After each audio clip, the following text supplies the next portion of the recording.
All right. Okay, gentlemen, I have a topic that has been on my mind this week. Okay. And I wanted to just pick your brains on it. So there's this YouTube video that I came across. Honestly, it was so powerful to me. So essentially, let's say there's Tom and there's Jerry. Tom murdered Jerry.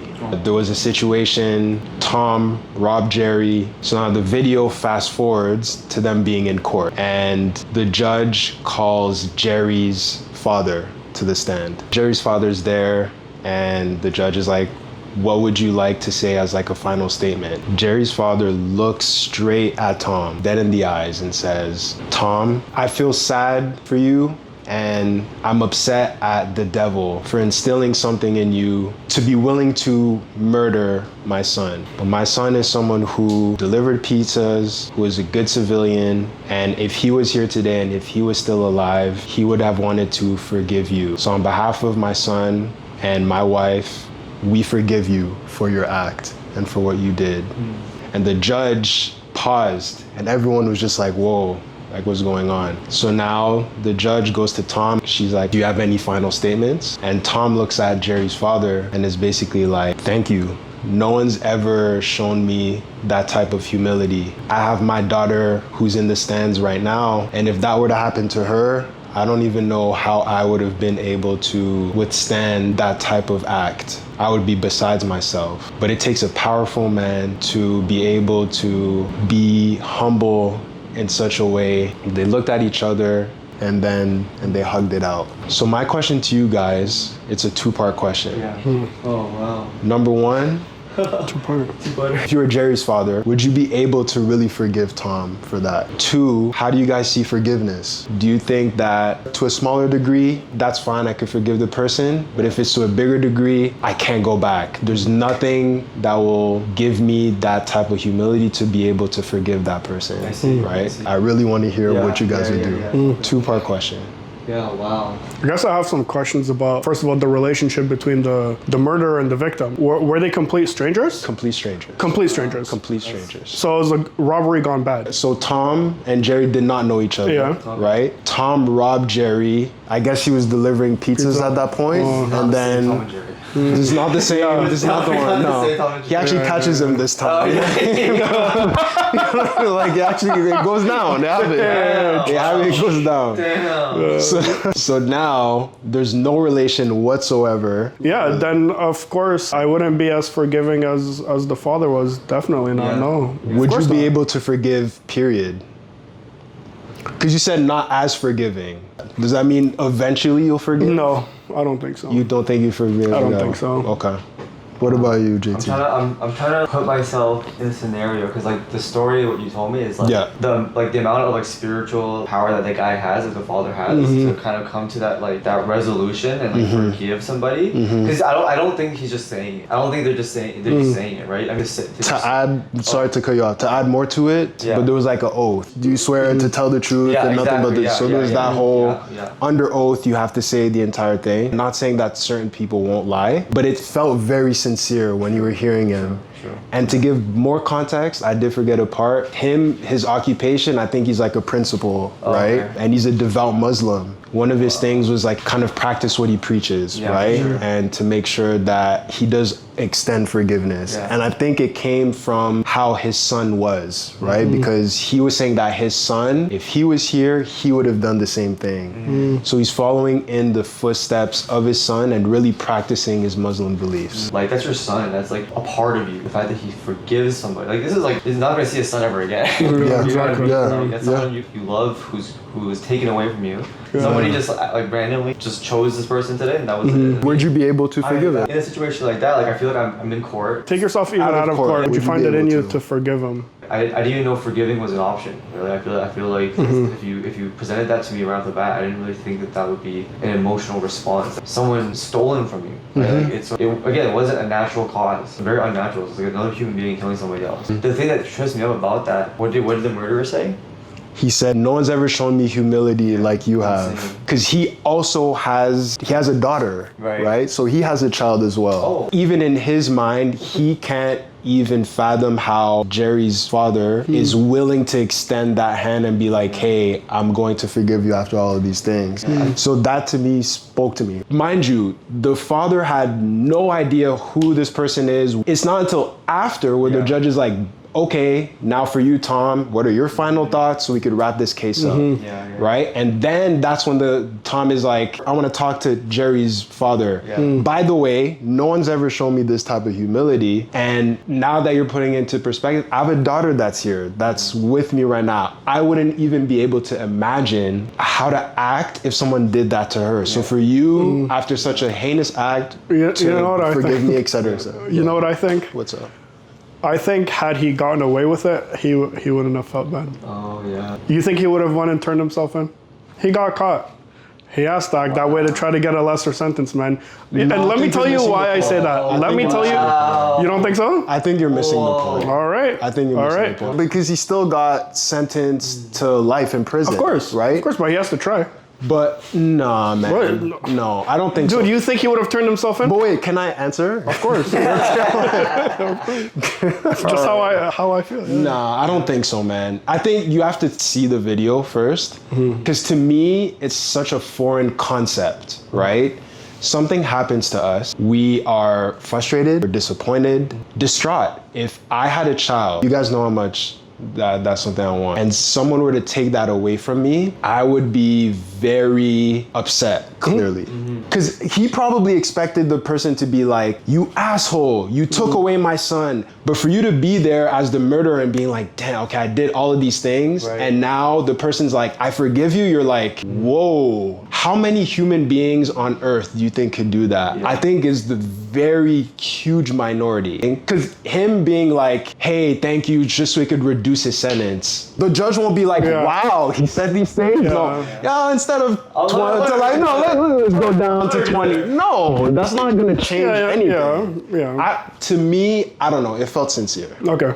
So go ahead. There was another case that I was following. So this is something that's interesting. Go okay? ahead, go ahead. This dude robbed and ended up murdering some girl's mom. She also had the same stance as that father. I forgive him. He was super apologetic in court. I'm pretty sure he cried. The daughter, she was so forgiving to the point that she was trying to fight for his freedom. He actually was acquitted of his charges at some point. Wow. He was released from prison. No. Listen to this. No. The daughter hired him, gave him a job to work for her, treated him with so much respect. He murders the daughter. That's why it's again like. But can I ask you a question though? Yeah. I think that's a good point. But I think you're looking at it from a linear perspective. But right? you might be as well. I think we both are. There's two ways of looking at it. Okay. I think you're focused on Tom. I'm focused on Jerry's father. To me, that act of what Jerry's father did is not only powerful within that courtroom, but that could be powerful throughout whoever's viewing that. Me as a viewer, and looking at that from a forgiveness standpoint, I'm just like, wow, I have work to do. I feel like I'm a forgiving person. I feel like I'm a kind person, but I don't know if I could forgive like Jerry's father. But that inspires me to look at myself in a way where it's like, if I'm forgiving, is it for Tom or is it for myself and my son? But to your point, with Tom, Tom could just be a horrible person. In this life, there are good people, there are bad people. From what Tom did, you're right. He could just say that to just get off scot-free. Some people could look at that and be like, you know what, that's BS. He'll just get out of prison and then do the same cycle. But that single act, to me, there's already so much negativity in the world. That just gives a lot of grace for other people to be inspired from that. I guess I'm now thinking about something else. We'll never really know deep down inside whether Jerry's dad has actually forgiven him or if he's trying to convince himself that. Again, none of us know the feeling of losing a child. At the same time, we also don't know if the suspect actually appreciated the fact that he was forgiven by the family of the victim. We'll never truly know. Jerry's father is like, okay, this is the only way I'll be able to move on from this. But my son lost his life. There's nothing I could do about it. And if I don't change my mindset, then it'll be eating him alive for the rest of his life as well, right? Yeah, exactly.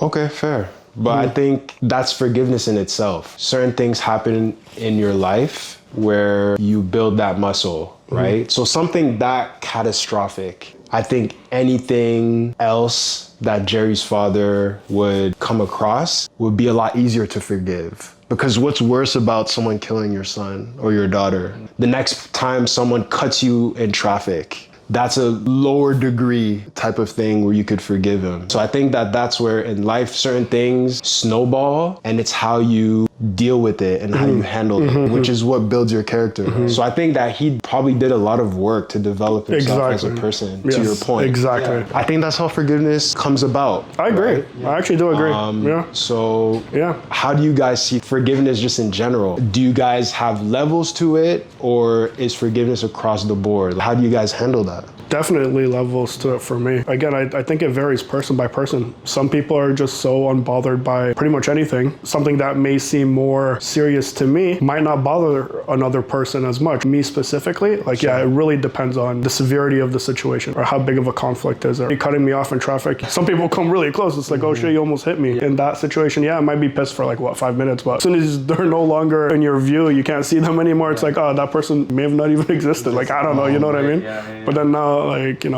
somebody fucking, sorry, excuse my language, edit that out, but somebody, I don't want to get demonetized on our first video. I know, right? Like, swear? Yeah, on YouTube you can't. Fuck it, who cares?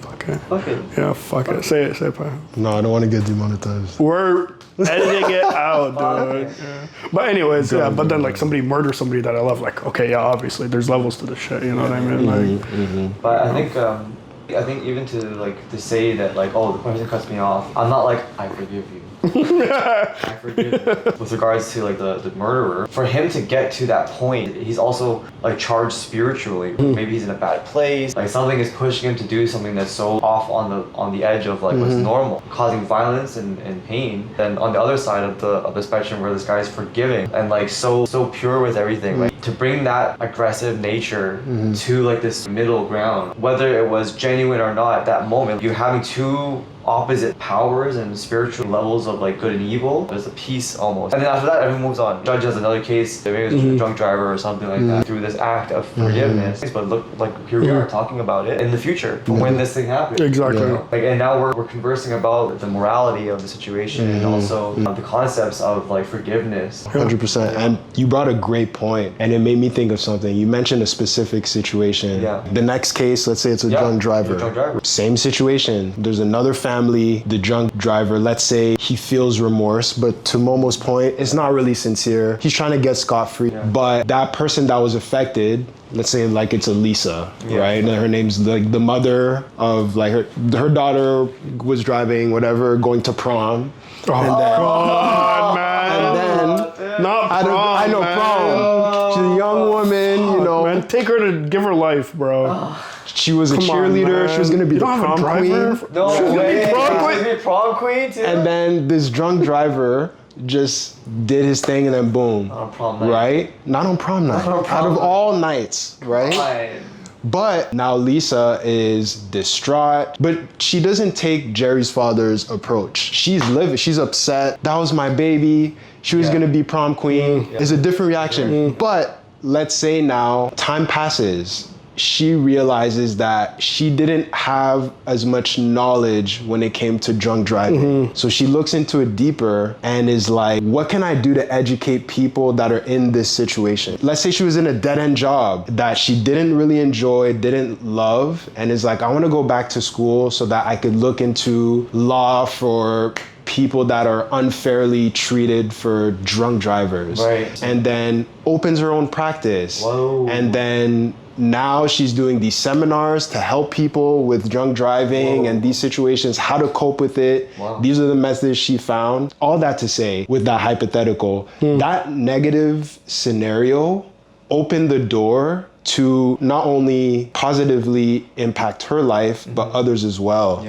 And to me, I feel like that's the message. We all have decisions to make. We could go one way where we're bitter, we're upset, we're hurt about certain scenarios, or we could take the other way where we acknowledge the pain, but we find ways to learn from that. Am I gonna let my daughter's passing go to waste? Or am I gonna find a way, let me inform myself. I'm probably not the only person going through this, right? Yeah, for real. How can I impact the world in that scenario. And again, I think that that's a very difficult concept to grasp. Kudos to Jerry's father for having that type of humility, that type of poise, and that type of mentality. It's up to us to figure out those decisions and how to move. I wish the world was like that, but obviously, like I said earlier, there's good and evil. Yeah. But it's just food for thought. It was like, as soon as I saw that video, I'm like, looking at my own life and looking at my mentality, do I have Jerry's dad's mentality like that? And I don't know, you know? True. So Yeah, it's because something you're to looking look at into. his situation where you haven't personally faced anything even near that in your life. A loss that big due to the negligence of some dude that just wanted to make a quick buck. Yeah. So now you're looking at it and you're like, oh, well, you know, maybe I should have been more forgiving in this other situation where it wasn't even a fraction in terms of severity Exactly. with what happened with Jerry's son. So I get that, but at the same time, it's like, you know, why don't people just work towards being good people instead? You have a daughter, why are you going out robbing people? Like, do you really care about your daughter in that case? If you know that this robbery might go left, you might get put in prison, she's gonna be out on her own. Remember what he said, no one's ever shown me that type of humility. Or you think that? So in his life, in his Oh, he's gone through so much upbringing, shit. Okay, it's not an excuse, It's not an but excuse, he's I get it. never had someone show him that type of love and that type of care. Maybe his caregivers were very neglectful, and this was his means to. You think it'll change come him? up. You think? I don't What think he means I- is that it'll change him? I think my mentality is forget Tom. Yeah, I I'm get thinking it, I of get the it. bigger Yeah, picture. yeah. Even if one person takes away from that to help others, I think that that's a positive. So you're saying the way we react to conflict as humans Yes. could change the world potentially. Can But you get what I mean. impact, maybe. It can make a positive impact, right? Correct. Okay, Yeah. no, and I agree with that, Yeah. for sure. Yeah. Yeah, for sure. Because you react with anger, it's only going to cause a bigger mess. Correct. You react with hate, it's just going to create more hate. But then when you show people that you're in conflict with, I forgive you for what you've done, maybe it'll help change that person, their mindset. It's like, why am I doing this? You know, look at how nice this person is that I've done so wrongly. Why are they so forgiving towards me? Maybe I'm the issue. Instead of, I'm gonna kill you, I'm gonna do this. And then that just like, now you're testing It's a their snowball gangster. effect. And it's like, Yeah. oh, okay, that's how it is. I'm gonna come out of here and I'm gonna kill another one of your family members. So I get where you're coming from. I do agree with that. I do agree with that, yeah. And I think to me, again, like you mentioned, I've never gone to something to that degree, thankfully. It makes me also realize that with forgiveness, a lot of the times we're focused on that other person, their act and what they did. But there has to be a spark that goes on, like in their minds. And even if that doesn't happen, my life, and I think you brought up a point, Momo, if I hold on to this guilt, if I hold on to this anger, what that person did affects me internally as well. I'm gonna subconsciously just deal with hatred and just have very low frequency and energy that I might not even realize, but I'm just carrying within myself. But there's something so freeing of being like, you know what, this person did something to me that wasn't okay, that I was able to feel and acknowledge, but I could take that and turn that into positive energy. That's strength. That's That is- powerful. yeah, you become a know what stronger person that way, Like for that sure. really. Yeah. Now the next time you deal with something, you'll like brush it off. It's like you get a huge wound, you treat it, which would have been like the loss of your child. But then now cut in traffic, that's like a paper cut, light work. I think again, it's just life is decisions. How are you gonna move? This guy's going to go to jail for life. Correct. And this is like the last nice thing he's ever going to experience. Yeah. And he's going to be thinking about what happened. Psychologically, yeah. You know? Yeah. For the rest of his life, he's going to be day in, day out, like, and then trying to deal with whatever's going on around him, in jail and stuff. But think about like what you're saying. Oh, he's just, maybe he doesn't care or whatever. I think there's definitely people like that who exist, and they don't bat an eye if 100%. anything happens, you know? 100%. Either like genetic makeup or like circumstances, whatever got to that point, that this person is this way of just like completely emotionless and like no remorse. That's unfortunate. The fact that this story happened and this guy somewhat moved to say something and say like, yeah, you know what, like I've never experienced anything like this before. I mean, that's kind of crazy. I mean, it's not crazy actually. I mean, there's a lot of fucked up shit that happens in the world, right? Yeah. I mean, just the numbers and the stats kind of played out in this way that, you know, this series of events happened, you know? Yeah. No, 100%. No, this is a very interesting topic for sure. Yeah, nice Yeah. on that. Yeah. I think so. Nice dog. That's it. On a lighter note, I do have another topic. This one is more of a dating related question. Spicy. So, ooh, a little bit of spice in your life. Wow. Yeah. So this one was on datepsychology.com. Date psychology. Already. You know what? You know what? Yeah, You know? Look at the camera. Yeah. Datepsychology.com. Datepsychology. Hey, by the way, we are not sponsored by them not actually, sponsored. so edit that out. Edit that out. Edit. We're not sponsored by datepsychology.com, but maybe if you guys do want to sponsor us one day, we will include your name. So bleep that out, editor. Yeah. All right. We're shouting you out right now. Yeah. So, the most and least attractive male hobbies. Okay. Bro. Come on. Coming after us. They're coming after us. I wanted to hear. Steph needs to be in this. I was curious about the attacks. Okay, You know what I mean? okay.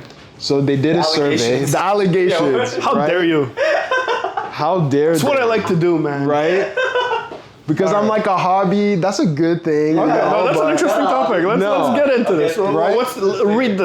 Read it, man. So I won't go into the details because it's a long article, but I'll just list off what they had. Spark notes. They were saying they did a survey. This is the top 15 most attractive hobbies to women for men. So the first one is reading. That's the number one. That's most number one. attractive? that's the most attractive thing, or at least Most. We're on Okay, top 15 who did they most. survey, by the way? Okay. Fucking Harvard students? I know. Like, what? Oh boy. I don't think. Okay. Let me finish the list. I'm sorry. I'm Let me sorry. finish the list I'm first. sorry. I'm And sorry. then interject. Okay. Alright. So, reading number 1, learning a foreign language, playing an instrument, cooking, woodworking, painting, writing, gardening. Number 8. Right. Let me finish. I'm sorry. Swimming, photography, astronomy, hiking, archery. Number 13. Blacksmithing. Number 14. Yeah, swords, yo. And last but not least, traveling. Number 15. Traveling is number 15? Yeah. Traveling's a hobby? People got it like that? Yeah. Get up and like, hey, I want to travel today. This is a hobby. Wanna go roll? This is- Wanna go roll? So that was it. So talk to me. What hobby stood out to y'all? They nail it? No. Okay. No. Well, I'll tell you guys something. We all got number 2 that we speak a foreign language. I'm pas français, guys. I'm pas français. Oui. Cooking? You like that one, huh? Okay, you like that okay. one? Again, like, I want to know the demographic of these individuals. What was the sample? Like, where did they get the sample say from, where man? it's from. I don't know how I feel. I mean, I can't blame them for telling us what they like. I just want to know, like, are these people North American? Are they Asian? Are they African? Like, where are they from? Like, where were these people interviewed or who were surveyed? From what the article said, I didn't see any specifics on the demographic. Okay. This was written by Alexander and Caitlin. August. I love Alexander and Caitlin. So we could ask them. We can hit them up. Okay, We have we'll talk an to email, They have an email? and we can Send them an email? Click on it. a quick. We need your CC? data, CC. Yeah, give me all the Again, like, okay, spreadsheets. It's cool. Yeah. That's cool. Like, it's That's it, cool. yeah. That's how they feel. That's how they top feel. 15. I think what I'm now interested in is the top 15 least attractive. Like, Yeah, yeah. But wait. You need answer your question. What do you think? Answer. I think I'm not reading. I guess reading is Number one. Like This is really, number one. It's really the one to do it, eh? Yeah. I guess a woman likes an intellectual man, you know. Steph, would reading be number 1 for you for like a man? If you're looking for like an academic, Yeah, that's what I mean. Are these Harvard students? Yeah. But I think about like certain things, like, some of them are really like profitable. But like archery up there, I'm like, yes, archery. Yeah, I like that one. Archery's dope. But that also kind of demonstrates, I guess, like there's some kind of like a skill to like use a bow and hunt. Okay. You know, like Oh, they just named like I don't know, right? every possible And then skill. blacksmithing, bro. Blacksmith, The yeah. levels. hiking. Hiking. Hiking. Yeah. Someone's outdoorsy, you know. Like, on the top 15, playing sports wasn't one of them. Where the sample came from, bro. That's what I want to But know. to be fair, Yeah. they did have another section. It's just we're not going to go into all of this, where they broke it down some more No. into vice hobbies that were unattractive, cultural hobbies, Oh, they were athletic hobbies. So Yeah. they really broke it Was down. it But I'm Caitlin? talking about the Caitlin? general. Who wrote this? Alexander. Alexander Caitlin? Alexander Caitlin. And yeah.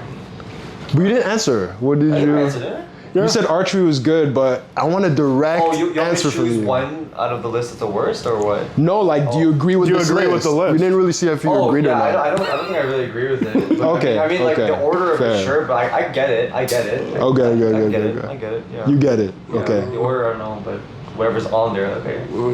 Okay. What do you think? I'll just give my synopsis. So I think that it depends on the woman. Certain things will be attractive to certain women. If you want an intellectual person, reading would be intriguing. If you're more of athletic, like someone who plays a sport, that would be intriguing to you. But at the end of the day, I think having a hobby, especially if it's not to the detriment of your health or your well-being, is a positive thing. Whether a woman likes it or not is irrelevant. It's whether it makes sense to you. No, facts. If it makes sense to you. He's trying to get you us know? canceled. Yeah. No, let's get canceled, bro. So it's like, This is what I'm. No, hill I facts. will die on. yeah, facts. Let's get canceled. It is This what is it the is. one. Alexander like clips. Let's say he Dude. posts it on his Twitter. He's like, Yeah, Alexander Caitlin, hear me fuck out. you, Alexander. So, no, to me, if I enjoy reading and the girl's like, that's boring, get out a bit or live a little, I'll be like, cool, I enjoy reading. That brings me joy, Yes. Yeah, right? yeah, if you think it's lame or boring. Okay, wait. So do you agree? yeah, well, do you agree with the list though? I said yes. Oh, you do agree with the yes, list. this is great. This is a good top 15. I hate that list. You hate the list? hate it. Let me get to least. Swimming was one of them too. And I get it. Like I get it. I can coach, I guess. So y'all are in for this one. Number 1, comic books. Okay. Number 2, cosplay. Cosplay. Y'all tripping. Number 3, debating. What? Yeah. Debating is a hobby? Number 4, drinking. Okay. Okay. Number 5, MTG. What's Magic that? the Gathering. What? I don't know that we could get to that. We'll unravel it. Number 6, anime. Wait, what? Tripping. Anime. Anime. 6. Okay. Number 7, makeup. Number 8, crypto. Number 9, cigars. Number 10, clubbing. Number 11, marijuana. Oh, okay. Number 12, Funko. Who Number did they 13, arguing online. That's a hobby. That's a hobby. Hobby, man. No. Professional hater. Yeah, dude. Come on. Number 14, porn. Number 15, gambling. And they added a bonus. Okay. Number 16, manosphere. Manosphere. So that's like the red pill, Yeah, blue pill, yeah, that yeah. stuff. Interesting. So, okay, fair. I mean, I agree with some of them. I agree with some of them, but a lot of them are vices, you know? Yeah, how are cigars a hobby? Yeah. I mean, Unless you made cigars Or like or you're- created you them. collect them, You or collect you them, smoke yeah, them, yeah. or- You know what I hate? You know what I hate? Their number one most attractive was reading, and their number one least attractive is comic books. Yeah, yeah. Very good So answer. dudes have to like what they like to read. Yeah, Right, correct. right. But God forbid it's a comic book. Yeah, yeah. God forbid it's a comic book. No. Hey, what are you doing? I'm reading. Oh my God, I love guys who read. What are you reading? A comic book? Come on. Like, what in the oxymoron? Yeah, no, there's no winning, man. Bro, you There's no winning, can't there's no win. winning. You No, can't win. I'm apparently very unattractive, man. Like, Yeah. But wait, hold on. Explain for us MTG. Because Yeah. you recognized so it. Magic the Gathering is a card game. Oh, Oh, Yeah, okay, it's like a okay, Yu-Gi-Oh! type of okay. thing, or Pokemon cards. Like it's just like a card game. okay. And did you recognize Funko? That was the other Yeah, one. I What's didn't Funko? know. Those like those little figures. Oh, Oh, so okay. Do you create them or you just collect them? No, you collect them. Oh, you Like, collect them. Yeah. Okay, Yeah, okay. and they're okay. like pop culture like figures. So you have like you have like Superman, Batman, Right. Yeah, yeah, like yeah. Donald Trump or some shit. Yeah, Right, they sell them at right. Walmart and stuff. Walmart. Yeah, yeah, yeah. Okay, fair. Toys R Us. Fair. Yeah, those are the two I was not familiar with. But Yeah. Yeah, I mean, obviously, some of them, like I said, they're vices, drinking, Clubbing. Summarizes a lot of it, but I guess porn, porn. gambling. Makes sense. But to Momo's point, what if you really enjoy comic books? You were a kid, it's something you enjoyed it as a kid, and you're a collector. It's something that could bring you money later on in life. I find it hard to believe that many of the people who were surveyed specifically identified, for example, comic books for it to land as number one. Now I'm beginning to wonder, did they give them a list of hobbies and tell them to number them from most attractive to least? How many people? Like you're dude, like, oh my God, man. You give like 100 options. Alexander, you may have fooled some people, but you did not fool us.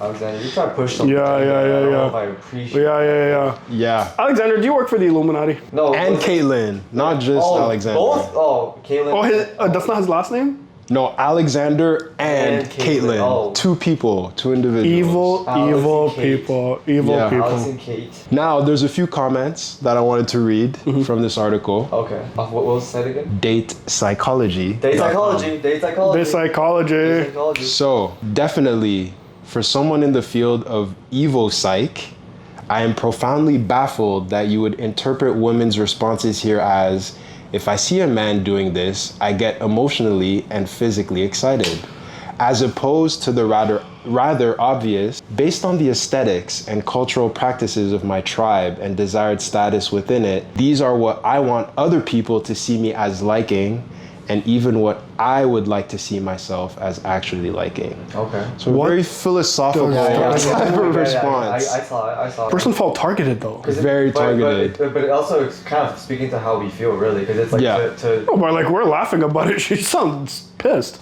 She's putting it into like, or they're putting it into like a summary of how they feel about it. Because I mean, like I see a lot of what that person's saying is that, like, it's actually what you were kind of saying too. Like the activity or whatever is not obviously the extension of that person. Right? I think the idea of these lists is completely stupid. There's 7 billion people on this planet. Like we surveyed 1,000 girls and like, shut up. Honestly, it's interesting to talk about, right? 100%. Like whether we agree or disagree. But I think generally speaking, the idea of these surveys is so stupid. But I think that's the point. To me, the worrisome part, we're literally laughing about it. But I'm thinking of, let's say, Connor is looking at this list, right? And he's these are the 15 most attractive things. Okay, now I need to start reading. Now I need to start doing this. I need to start swimming. He buys a bow and arrow. I think it's bad. I think so because he's changing his authentic self. Correct. To fit that. Maybe Connor is not so lucky with the ladies. And he's like, oh, this is what it's gonna take. Exactly. And then he still might not. Exactly. He still might not. I was told there'd be people. That's what I'm saying. He goes to the cover of the book. No, but there's least attractive. He goes to archery class with a book. Like, this dude's a millionaire, and he's like, "This, I'm alone. I'm still alone." He has an apron on because he cooks. He's got like swimming trunks underneath, a book. A swimming pool. He's like rich as fuck. And he's still alone. Yeah, he's like, what the fuck? Yeah. I did everything. You told me. You're the 15. This is it. That's I it. did all 15 things. Yeah. I speak 20 languages. And you know what though? I feel like there are certain people having bad luck with the ladies or even vice versa. And they go online and they're like, here, let me see, like, what do I need to do? And then it still doesn't end up working for them. It's like, oh, I'm the problem. No, it's like, we should be encouraging people to be themselves. And be themselves, 100%. Exactly. I think there's somebody for everybody. Like, I truly believe that. So it's like, these things, aww.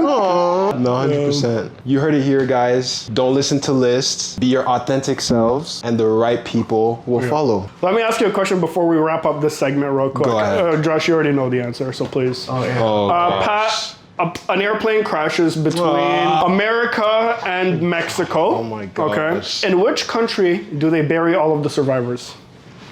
Can you say it again? A plane crashes between the United States and Mexico. Hold on. So, can I get the visual? So a plane crashes between the United States, and Mexico. Là-bas. D'accord. Continue. Yeah. In which country do they bury all of the survivors? Okay. Let me get my geography hat on. So, okay. A plane crashes. So here's the United States. Here's Mexico.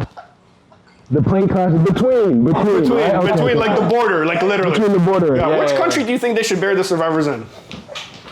Pat, think about it. I'm trying to. A plane crashes between the United States and Mexico. In which country should they bury the survivors? Is this more along the Every south or the word- west? Every word matters. Matters. So analyze every word that he's saying. A plane Yes. crashes Yes. Keep going like that. in between United States, Mexico. Then what's the follow-up to that? In which country should they bury the survivors? In which country should they bury the survivors? A plane crash. Where should they Yeah, bury? or which country would they? Which Would they bury the survivors? Yeah. Does it matter? How do you feel? In which country should they bury the survivors? The survivors. And that's a wrap. 5 minutes. 35 minutes. Okay. Oh.